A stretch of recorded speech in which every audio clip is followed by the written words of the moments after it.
When the morning was waking over the war, he put on his clothes and stepped out, and he died. The locks yawned loose and a blast blew them wide. He dropped where he loved on the burst pavement stone and the funeral grains of the slaughtered floor.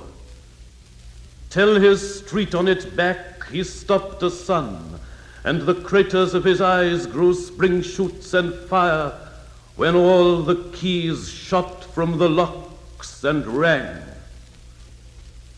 Dig no more for the chains of his gray-haired heart.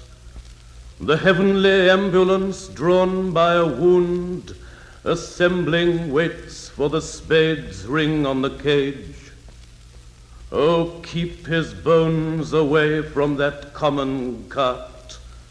The morning is flying on the wings of his age, and 100 storks perch on the sun's right hand.